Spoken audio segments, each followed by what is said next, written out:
dilo tan solo a Él. Cuando estés de tentación cercado, mira a Cristo, mira a Cristo. Cuando rugando estés de pecado, mira a Cristo el Señor. Mira a Cristo, mira a Cristo, Él es tu amigo más fiel. No hay otro amigo como Cristo, dilo tan solo a Él.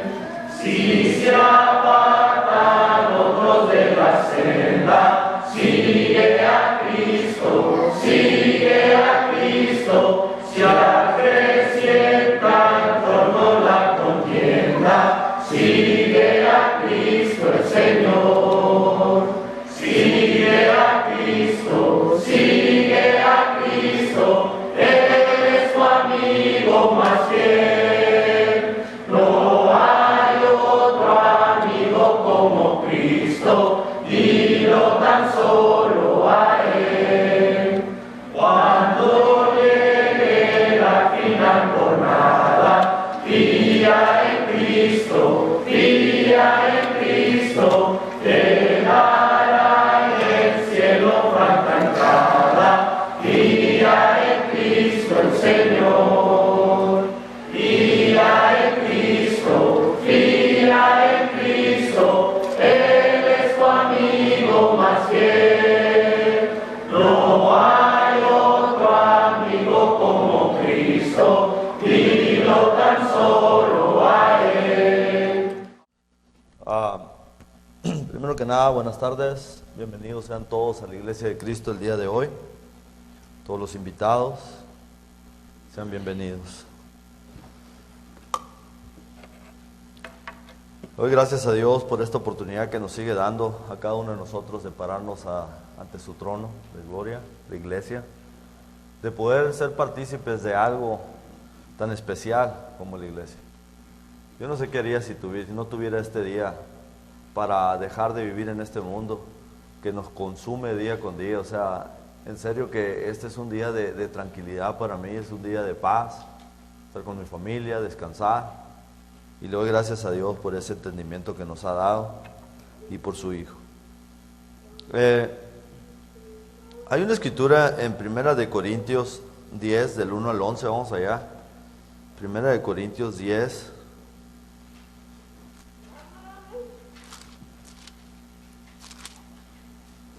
Del 1 al 11 dice: porque no quiero, hermanos, que ignoremos que nuestros padres todos estuvieron bajo la nube y todos pasaron el mar, y todos en Moisés fueron bautizados en la nube y en el mar, y todos comieron el mismo alimento espiritual, y todos bebieron la misma bebida espiritual, porque bebían de la roca espiritual que los seguía, y la roca era Cristo. Pero de los demás de ellos no se agradó Dios, por lo cual quedaron postrados en el desierto. Mas estas cosas sucedieron como ejemplo para nosotros, para que no codiciemos cosas malas como ellos codiciaron, ni seáis idólatras como algunos de ellos. Según está escrito, se sentó el pueblo a comer y a beber y se levantó a jugar. Ni forniquemos, como algunos de ellos fornicaron, y cayeron en un día 23,000. Ni tentemos al Señor, como también algunos de ellos le tentaron, y perecieron por las serpientes. Ni murmuréis, como algunos de ellos murmuraron, y perecieron por el destructor. Y estas cosas les acontecieron como ejemplo, y están escritas para amonestarnos a nosotros, a quienes hemos alcanzado los fines de los siglos. Cuando leo esta escritura me recuerda el ejemplo de todos aquellos que la palabra de Dios nos enseña, el gran error que cometieron de olvidarse de Dios, de vivir en idolatría, de vivir en fornicación, de fallarle a Dios en todas las maneras posibles. Estuvieron en el desierto con Moisés, todos fueron bautizados, todos comieron el mismo alimento espiritual, todos estaban congregados, todos estaban en el mismo lugar, en la misma página, pero todos o la mayoría de ellos, quedaron postrados en el desierto. Y dice que estas cosas están escritas para nosotros, para los que hemos alcanzado estos tiempos, para que aprendamos de la historia, para que no ignoremos la historia, para que no cometamos lo que ellos cometieron. El mundo vive en este sistema. El mundo vive y está de moda todas estas cosas. Vivir en esto, ¿ya? La fornicación, todo lo que leí ahorita. En verdad, el mundo nos dice cada día que estas cosas ya pasaron de moda.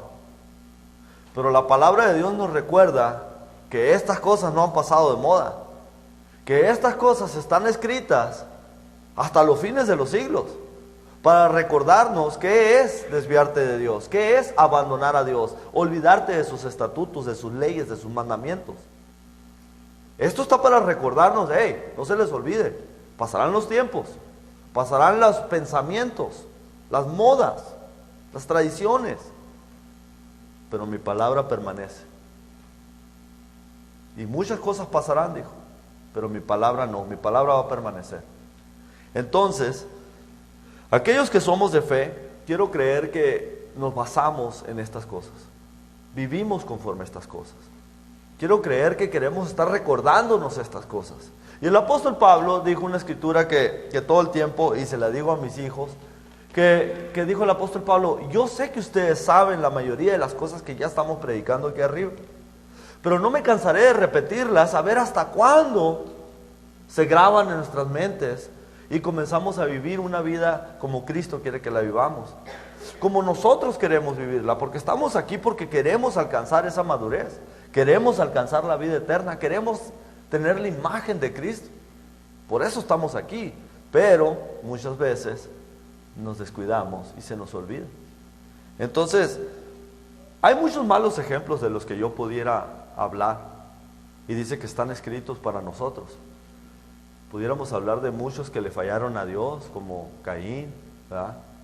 Saúl. Pudiéramos hablar todo el día de personas que le fallaron a Dios, todos los judíos en el desierto, muchos de nosotros hoy en día.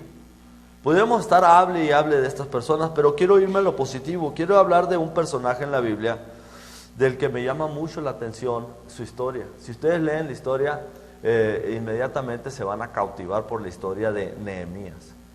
En el tiempo de Nehemías estaba sucediendo una cosa muy triste en ese tiempo, y la historia de él me llama mucho la atención, ¿verdad? ¿Quién era Nehemías?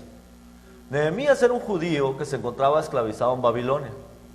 Era un judío que servía al rey, ¿verdad? Entonces, ahí estaba como esclavo. ¿Quién era Nehemías? Era un judío. Él servía a un rey llamado Artajerjes. Él servía a ese rey. Era el copero del rey. Era un hombre de confianza de este rey. Pero la pregunta es: ¿qué hacía Nehemías como esclavo? Pues Dios le había prometido a Moisés que si el pueblo caminaba con Dios, Dios no se iba a olvidar de él. Dios no se iba a olvidar de su pueblo. Pero que si su pueblo se olvidaba de Dios, iban a ser conquistados por las demás naciones. Pues eso, ahorita lo leímos, ya subimos lo que hicieron. Fueron idólatras, se hicieron idólatras. Entonces fueron conquistados por los babilonios, y ahí se encontraba Nehemías sirviendo al rey Artajerjes. Ahora, este rey se había hecho gran amigo de Nehemías, por lo que leo en su libro. Básicamente era un hombre muy de confianza de él, se había ganado al rey. A causa del pecado de Israel, a causa de la idolatría, ahí se encontraba Nehemías como esclavo, es lo que enseña la historia. Pero Nehemías no era cualquier esclavo. Nehemías me recuerda un poquito a la historia de José, que se ganaba por su actitud positiva, que nunca se quejaba.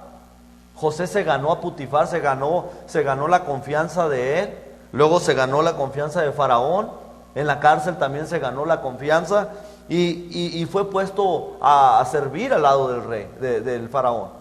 Pues al igual, Nehemías se había ganado la confianza de este rey. no era cualquier esclavo. Y también enseña la Biblia que Nehemías era un hombre de fe en Dios, de mucha fe en Dios. ¿Por qué lo digo? Por lo que vamos a leer siguiente. En Nehemías 1, del 1 al 7. Nehemías 1, del 1 al 7. Pueden poner algo ahí en su Biblia porque vamos a estar saliendo y viniendo para atrás a Nehemías. Nehemías 1, del 1 al 7. Palabra de Nehemías, hijo de Acalías, aconteció en el mes Quisleu, en el año 20, estando yo en Susa, capital del reino, que vino Ananí, uno de mis hermanos, con algunos varones de Judá, y le pregunté por los judíos que habían escapado, qué había quedado de la cautividad, y por Jerusalén. Y me dijeron: el remanente, los que quedaron en la cautividad allí en la provincia, están en gran mal y afrenta, y el muro de Jerusalén derribado, y sus paredes quemadas a fuego.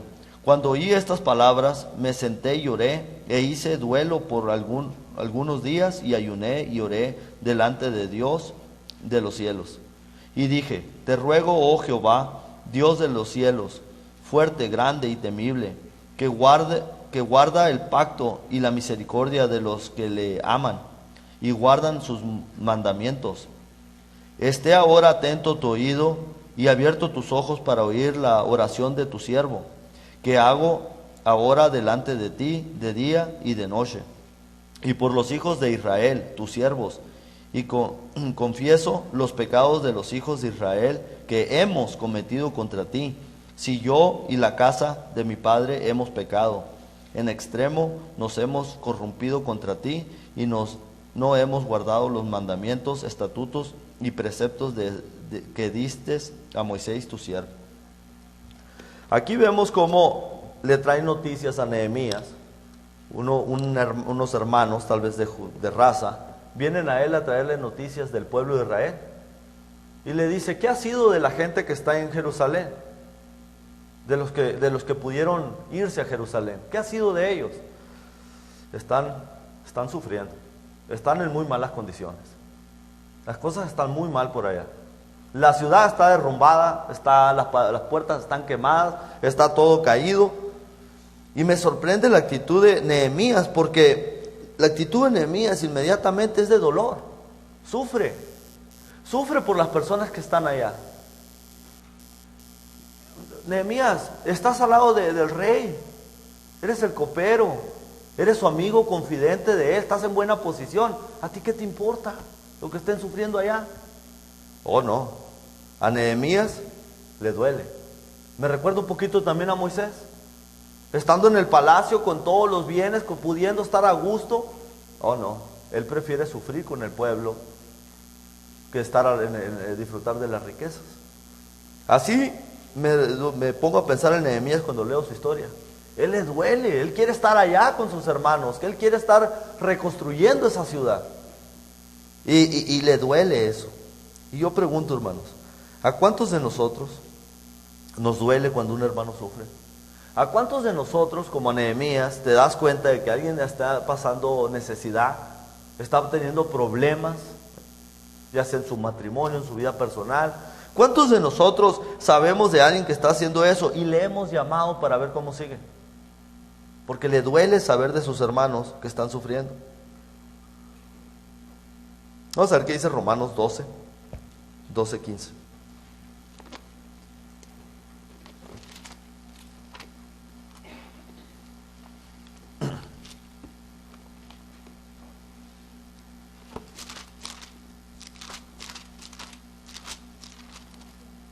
Romanos 12:15 dice la palabra: gozaos con los que se gozan, llorad con los que lloran. Unánimes entre vosotros, no altivos, sino asociándonos con los humildes. No seáis sabios en vuestra propia opinión. Es un más que consejo, mandamiento para el verdadero Hijo de Dios. Es un mandamiento gozarnos con los que se gozan y sufrir con los que se sufren. Y así Nehemías sufría por su pueblo, al punto que Nehemías dice: yo voy a ayunar, yo hago duelo, yo me voy a poner en oración. Es una fe, demuestra su fe inmediatamente. ¿Qué es lo que hace? Ora a Dios. O sea, ahí demuestra su fe porque tal vez en la mente de Nehemías, él era un esclavo. ¿Qué podía hacer? ¿Qué podía hacer Nehemías siendo esclavo? No tiene la libertad para decir, voy a ir a ver cómo ayudo. Entonces recurre a lo único que tenemos. El que es de fe recurre a lo único que tiene en los momentos difíciles, en los momentos de duda, a la oración. Porque sabemos que la oración tiene poder, si tienes fe. Todo lo que me pidieres en mi nombre, dice, yo os los daré, dijo Jesús. Yo se los daré. Pero ¿cuántos de nosotros tenemos esa confianza en la oración? ¿Cuántos de nosotros tenemos esa confianza de cuando nos sentimos solos o tristes? Decimos, bueno, yo no estoy solo. Ahorita me pongo a platicar con Dios. O sea, tú estás ahí en tu casa y estás hablando con Dios, tú estás trabajando y estás platicando con Dios. Porque yo sé que muchas veces las personas allá afuera, pues, como decimos, no, a veces no nos siguen mucho el rollo. Pero tenemos a Dios. Yo sé lo que los jóvenes a lo mejor pueden estar pasando. De creer que están solos, de decir, pues yo no tengo amigos, yo no tengo con quién juntarme. No, sí tienes. Lo que pasa es que tú quieres seleccionar tus amigos, cuando Dios ya te ha dado una familia. Entonces acude a Dios, pídele a Dios, háblale a un hermano. Yo lo he hecho. Cuando ya no aguanto más, cuando necesito ayuda, cuando necesito consejo, yo le hablo a mis hermanos. Y eso es lo que Nehemías hace. O sea, en el tiempo más difícil, donde él ya no puede, es imposible lo que Jeremías necesita. Para él, para el hombre, pero no para Dios. Entonces él le pide a Dios. Nehemías 2, del 1 al 6. Nehemías 2, del 1 al 6.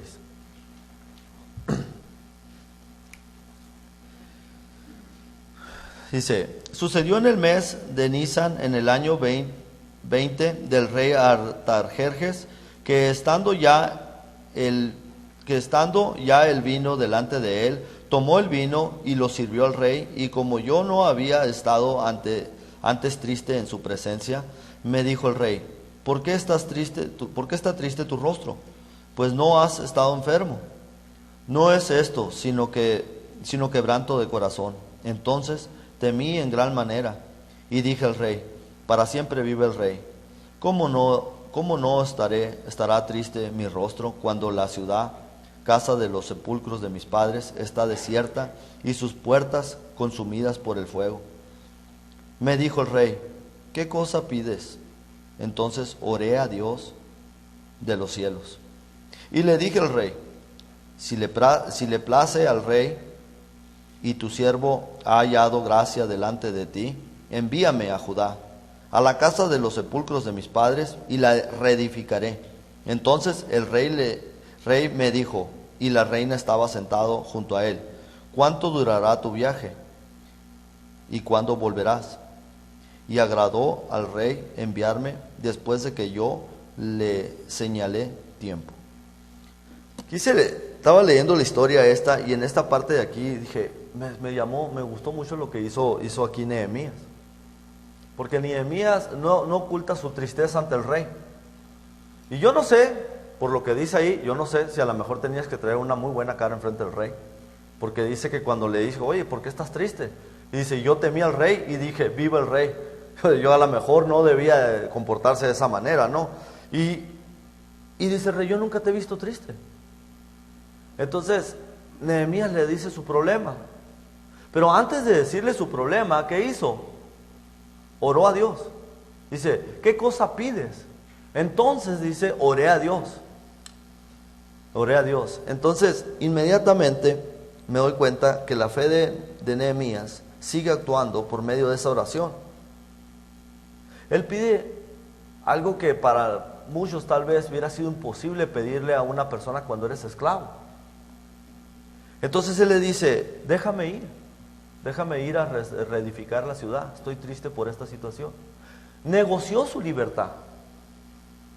O sea, negoció su libertad porque acuérdense que Nehemías el rey encontraba agrado en Nehemías. por buen trabajador, por honesto, no sé qué tantas cosas podía haber tenido Nehemías, pero tenía grado y el rey le permite ir. Esto nomás lo quise sacar, hermanos, porque yo sé que a veces, yo he escuchado cuando a veces hermanos me dicen, es que yo trabajo los domingos. Yo sé que con la ayuda de Dios, si tú primero le pides a Dios, Él te va a dar oportunidad para que encuentres un trabajo donde no tengas, o te dé trabajo, negocies la oportunidad de venir los domingos a servir a Dios. Ya sea la hora nomás y te devuelves, o dejes de trabajar los domingos, porque tú tienes la fe en que Dios te va a ayudar para estar aquí el día del Señor, porque esto no es una cena común y corriente, esto es el día del Señor.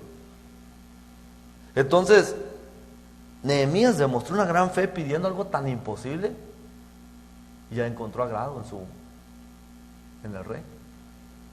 Y yo estoy seguro, hermano, estoy convencido de que si nosotros hacemos lo mismo, los días que nos toque trabajar, Dios nos va a dar esa oportunidad. Pero dice que cuando le dijo el rey, ¿qué pides?, oró a Dios primero antes de hablar. Entonces me recuerda también a la historia de Esther. Antes de ir a hablar con el rey, ella hizo todo lo que pudo y mandó a todos a que hicieran oración. Y Dios la escuchó.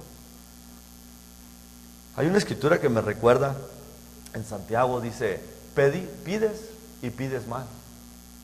O sea, Nehemías está pidiendo porque tiene una urgencia. Nehemías, sus hermanos están sufriendo. Él quiere servir a Dios, él quiere servir al único Dios, o sea, quiere ir a ayudar a su pueblo. Entonces su oración tiene propósito. Pero la palabra de Dios nos dice que muchos de nosotros pedimos y pedimos mal. Señor, aumentanos la fe. Señor, ayúdanos, pero no pedimos que nos deje venir el domingo. No pedimos que el día que voy a viajar no se entrometa en el día del Señor. No, o sea, pedimos por otras cosas. Ahí está la fe de Nehemías. En Nehemías 2:10, vamos a ver qué dice Nehemías 2:10.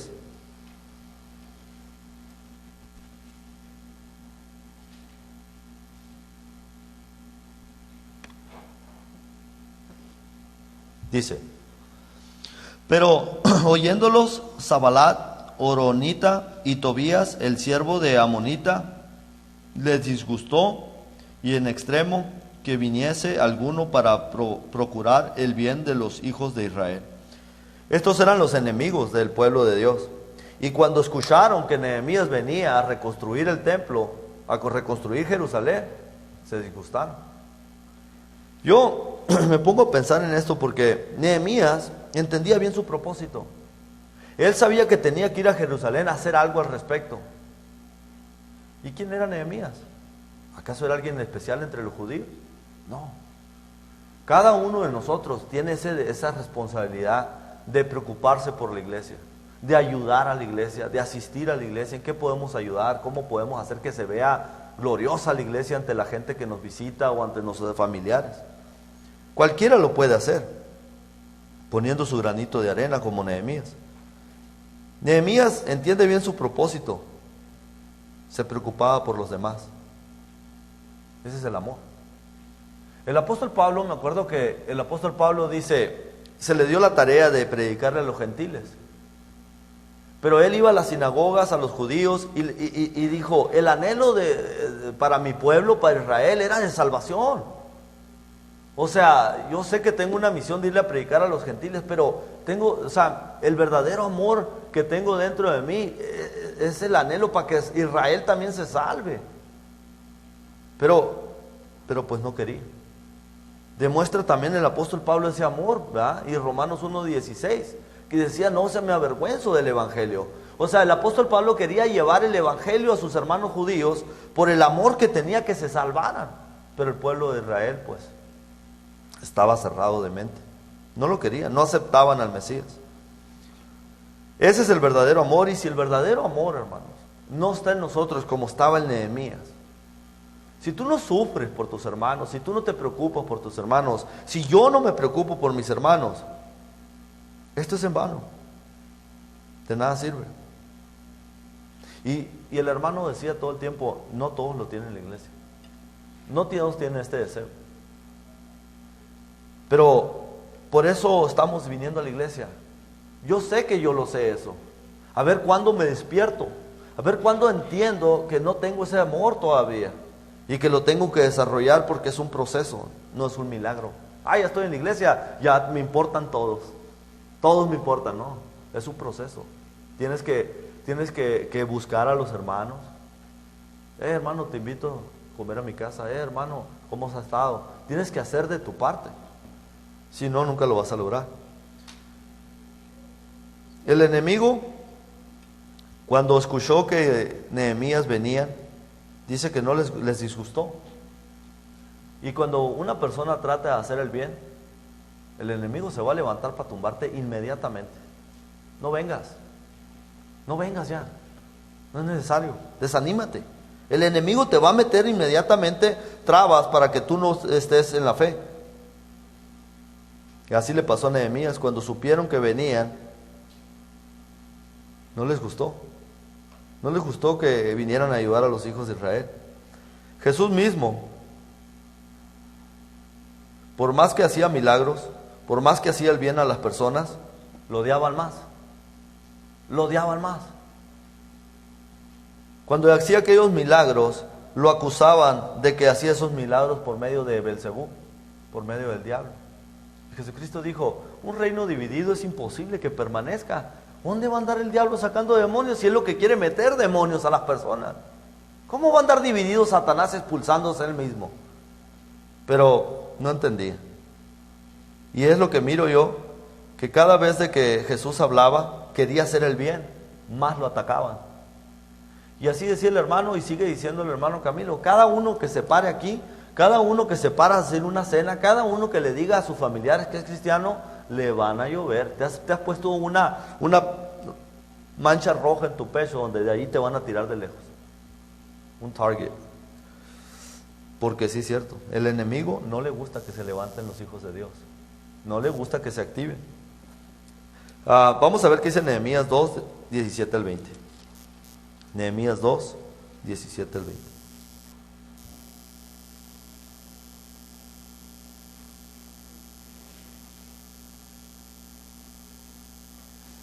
Dice, le dije, pues vosotros veis el mal que estamos, que Jerusalén está desierta y sus puertas consumidas por el fuego. Venid y edifiquemos el muro de Jerusalén y no estemos más en oprobio. Entonces les declararé como la mano de mi Dios había sido buena sobre mí, y asimismo las palabras del rey me había dicho, y dijeron, levantemos y edifiquemos. Así esforzaron sus manos para el bien. Pero cuando lo oyeron Sabalat Horonita, Tobías el siervo de Amonita y Gesem el árabe, hicieron escarnio de nosotros y nos despreciaron, diciendo, ¿qué es esto que hacéis vosotros? ¿Os rebeláis contra el rey? Y en respuesta le dije, el Dios de los cielos, Él nos prosperará, y nosotros, sus siervos, nos levantaremos y edificaremos, porque vosotros no tenéis parte, ni derecho, ni memoria en Jerusalén. Otra vez los enemigos del pueblo, cuando se le llega Nehemías a Jerusalén, dice que recorre la tierra y encuentra que está desbaratada. Entonces junta al pueblo y les dice, vamos a trabajar juntos. Él se pone a predicar para animarlos, vamos a reconstruir esto, vamos a levantarlo. Pero los enemigos se dieron cuenta y vinieron a hacer escarnio de ellos, dice. Y Jeremías sin ningún miedo les dice, ustedes no tienen parte aquí en Jerusalén.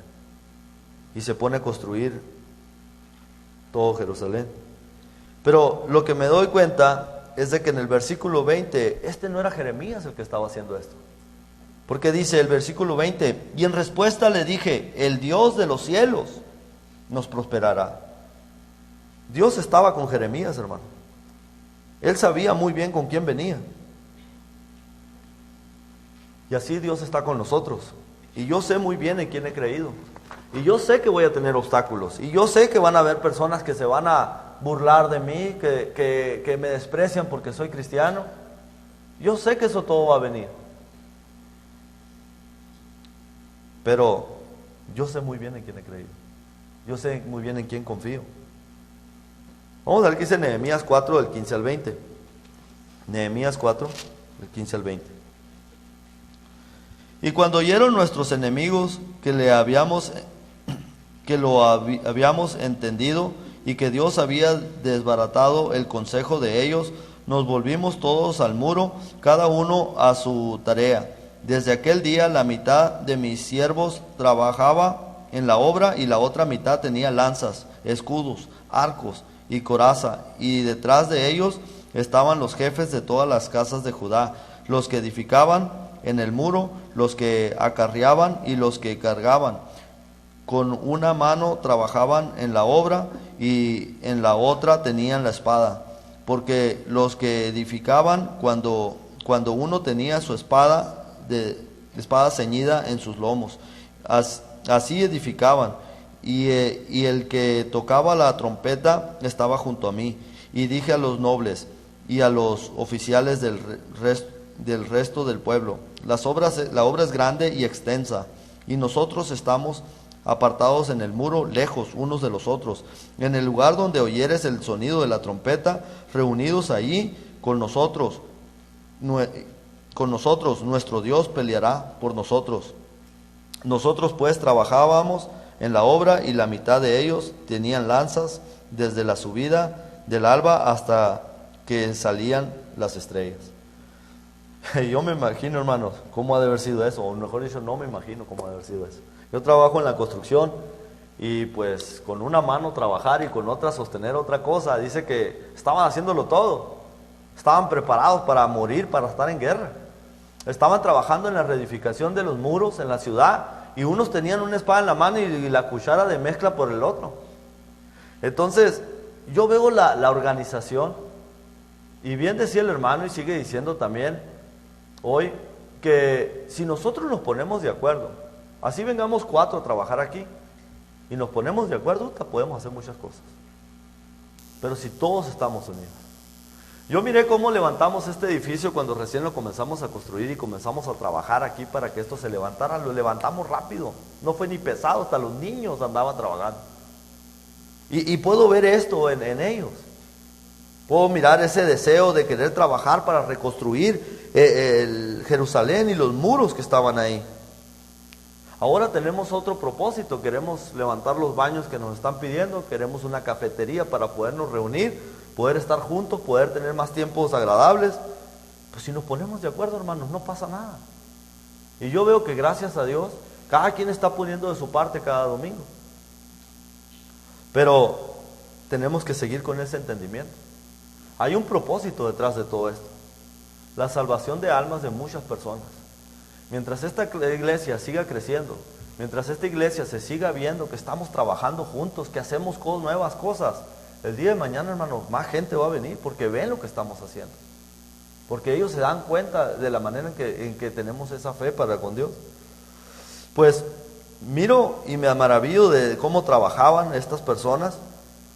Y pues sí, dice la palabra, todo lo puedo en Cristo que me fortalece. Ellos podían levantar ese muro, trabajar, pelear y hacer todo eso. También tenían una unidad en cuestión de un plan para si pues alguien se encontraba en peligro. Estaba tan extensa la barda, me imagino que ya en la otra punta andaba el hermano Luis allá pegando sus bloques y allá el Pancho por la otra. Entonces, cuando oigan una trompeta, déjense venir. Es como sabíamos que Dios estaba con ellos, porque Dios iba a pelear por ellos. O sea, había un plan.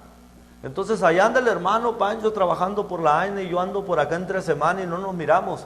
Pero pues si no nos acudimos a nosotros, hermano, Dios no nos va a ayudar. Tenemos que pedirle a Dios y estar unidos para que Dios nos pueda ayudar. Tenemos un plan, como dije, o tenemos un propósito. Si nos ponemos de acuerdo, Dios nos lo dará, si es para el uso de Dios, para el bien de los planes de Dios, no de nosotros. El propósito de Nehemías era levantar unos muros y reconstruir la ciudad para defenderse de los enemigos. Pero me doy cuenta, hermanos, por el tiempo que tengo en la iglesia, que los muros no sirven. Nehemías estaba esforzándose a levantar un muro que ya habían derrumbado. Ni los muros, ni tus riquezas, ni la economía, ni tu trabajo te va a ayudar. Si Dios no está contigo, si Dios no está a tu lado y tú lo has puesto número uno, no como ahí segundo o tercero, cuando lo necesito. Si Dios no es número uno en tu vida, pues todo se te va a derrumbar. Mateo 7:24. Sigue construyendo tu casa y tu vida en la arena.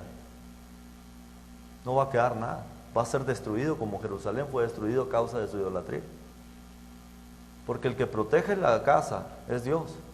Y si no es Dios el que edifica tu vida o tu familia, en vano es el que la está edificando.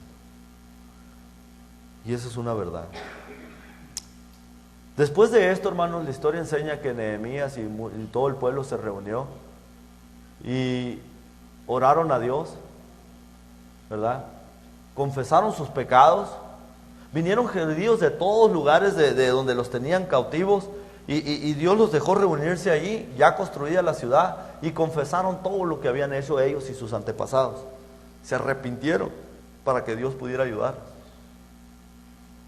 Esa es la historia de Nehemías, cómo el pueblo volvió a Dios en ese tiempo.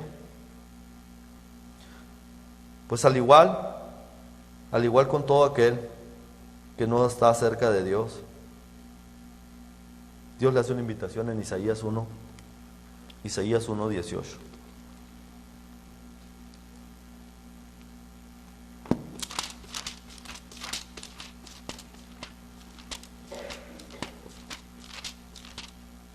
Dice, vamos a comenzar el 16. Lavaos y limpiaos, quitar la iniquidad de vuestras obras delante de mis ojos, dejar de hacer lo malo, aprended a hacer el bien, buscar el juicio, restituir al agraviado, hacer justicia al huérfano, amparar a la viuda. Venid luego, dice Jehová, y estemos a cuenta. Si vuestros pecados fueren rojos como rojos como la grana, como la nieve serán emblanquecidos. Si fueren rojos como el carmesí, vendrán a ser como la blanca lana. Si quisieres y oyeres, comeréis del bien de la tierra. Esto es lo que la invitación que Jesús o la palabra de Dios nos hace el día de hoy. Si tú ya sabes lo que es el Evangelio y lo entiendes, así como el pueblo de Israel cuando se congregó, confesó todos sus pecados para que Dios les pudiera ayudar. Mismo Nehemías, cuando le fueron a dar noticias de lo que estaba padeciendo el pueblo, él hizo una oración y confesó los pecados del pueblo y los de él. Hemos fallado, hemos sido idólatras, hemos pecado contra ti. Oye mi oración, escucha mi oración. Porque ante Dios, hermanos, todos estamos desnudos. Él lo sabe todo. Pero si no se lo confesamos es porque no queremos que nos lo quite. No queremos que nos lo cambie. Si alguien ya sabe lo que es el Evangelio, dése la oportunidad de ser un hijo o hija de Dios el día de hoy. Pase al frente y lave sus pecados, confiéselos a Él, no a los hombres. Gracias, hermano.